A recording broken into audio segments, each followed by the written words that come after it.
Perkenalkan, nama saya Dede Rinari Ayatul Aziza, NIM 311181187 dari Farmasi 4D akan mempresentasikan mengenai analisis pewarna makanan dari mata kuliah Analisis Kimia Bahan Makanan.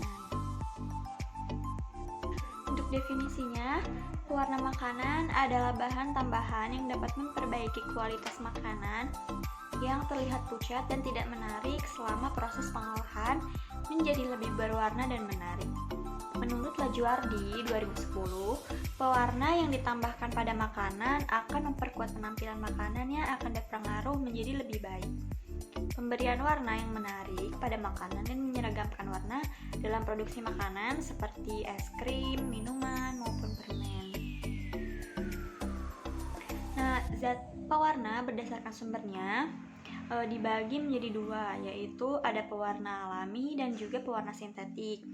Untuk pewarna alami yaitu merupakan zat pewarna alami yang diperoleh dari tumbuhan, hewan, atau sumber-sumber mineral. Untuk pewarna sintetik merupakan zat warna buatan yang diperoleh dari proses kimia buatan yang mengandalkan bahan kimia. Untuk contoh dari pewarna alami, ini yang pertama ada daun suji dan pandan yang nantinya menghasilkan warna hijau, terus ada kunyit yang menghasilkan warna kuning, lalu rosella menghasilkan warna merah, lalu buah kakao menghasilkan warna coklat, wortel menghasilkan warna orange, tebu menghasilkan warna karamel, warna coklat karamel, anggur menghasilkan warna ungu, abu merah, dan tinta cumi menghasilkan warna hitam. Pewarna buatan atau sintetik. Berikut merupakan contoh zat pewarna sintetik yang menghasilkan warna. Yang pertama ada dari karmoisin, amarat, dan eritrosin yang nantinya menghasilkan warna merah. Lalu ada sunset yellow VSF yang menghasilkan warna orange. Lalu ada tartrazine sama quinelin yellow nantinya menghasilkan warna kuning. Lalu ada fast green FCF menghasilkan warna hijau, dan brilliant blue FCF, lalu indigo carmine yang menghasilkan warna biru. Untuk analisisnya sendiri ada dua metode. Yang pertama ada kualitatif dan juga kuantitatif.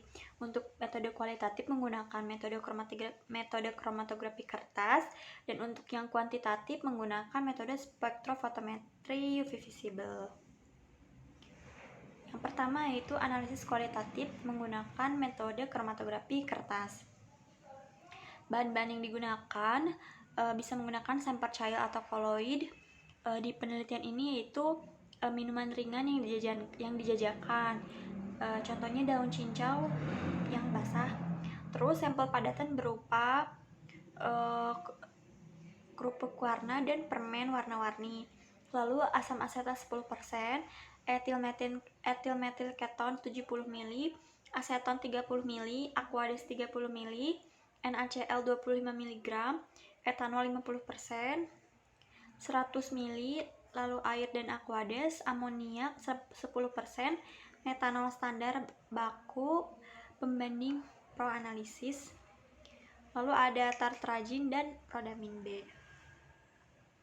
Untuk alat-alat yang digunakan yaitu ada gelas piala 100 ml dan 200 ml, batang pengaduk, pipet volumetrik dan buff, penangas air atau water bath, benang wol bebas kromatografi lemak, bejana kromatografi, chamber, deflopping tank, pipa kapiler, kertas Whatman nomor 1, spektrofotometer UV visible dengan lambdanya 25, neraca analitik, tabung reaksi, dan gelas ukur. Selanjutnya yaitu prosedur analisis. Yang pertama, masukkan 10 ml sampel cair atau 10 sampai 25 gram sampel padatan ke dalam gelas piala 100 ml. Lalu diasamkan dengan menambahkan 5 ml asam asetat 10%. Lalu dimasukkan dan direndam benang wol ke dalam sampel tersebut. Lalu dipanaskan dan mendiamkan sampai mendidih kurang lebih 10 menit. Lalu benang wol diambil dan dicuci dengan air dan dibilas dengan aquades. Lalu ditambahkan 25 ml amoniak 10% ke dalam benang yang telah dibilas tersebut. Selanjutnya dipanaskan benang wol sampai tertarik pada benang wol atau luntur. Terus benang wolnya dibuang, larutan diuapkan di atas water bath sampai kering. Residu ditambah beberapa metanol, diteteskan pada kertas kromatografi yang siap dipakai. Lalu dielusi dalam bejana dengan eluen sampai mencapai tanda batas. Kertas kromatografi diangkat dan dibiarkan mengering. Lalu warna yang terjadi diamati dengan membandingkan RF atau retardation factor antara RF sampel dan RF standar. Dengan perhitungan yaitu RF sama dengan jarak yang ditempuh komponen per jarak yang ditempuh eluen. Untuk interpretasi datanya, berikut merupakan perbandingan harga RF sampel dan RF standar. Selanjutnya yaitu analisis kuantitatif dengan menggunakan metode spektrofotometri UV visible. Yang pertama dilakukan preparasi sampel dari standar tartrazin 0 ppm sampai 10 ppm di pipet 1025,4 mikroliter, 2050,8 mikroliter, dan 3076,3 mikroliter standar tartrazin 487,6 ppm ke dalam labu takar 100 ml.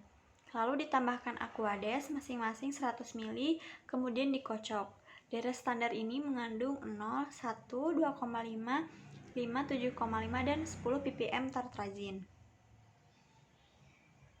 Selanjutnya dilakukan preparasi sampel. Yang pertama memasukkan kurang lebih 10 ml sampel cair atau 10-25 gram sampel padatan ke dalam gelas piala 100 ml. Lalu diasamkan dengan menambahkan 5 ml asam asetat 10%. Dimasukkan dan merendam benang wol ke dalam sampel tersebut. Memanaskan dan mendiamkan sampai mendidih kurang lebih 10 menit. Lalu benang wol diambil, dicuci dengan air dan dibilas dengan aquades. Lalu ditambahkan 25 ml amoniak 10% ke dalam benang yang telah dibilas tersebut.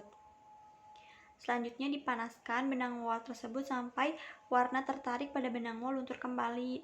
Lalu warna yang telah ditarik dari benang wol dan masih larut dalam amoniak kemudian dianalisa dengan spektrofotometer UV visible.